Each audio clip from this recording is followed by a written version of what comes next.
Новиот првлигаш Башкими од Куманово покрај тоа што играчки се подготвува за новата сезона, кој представи Муурем како нов тренер.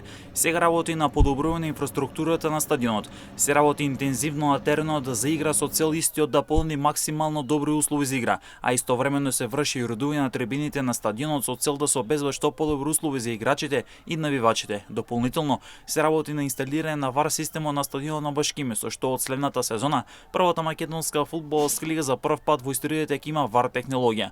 Башкими е поранешен освојувач на Купот на Македонија од сезона 2004-2005, играше и во европските квалификации, а по 17 години се врати во елитата.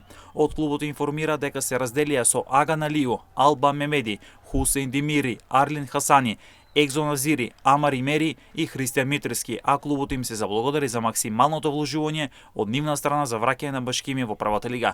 Клубот подготовките ќе ги започне на 4 јули, кога ќе биде означен старт на подготовките за новата сезона.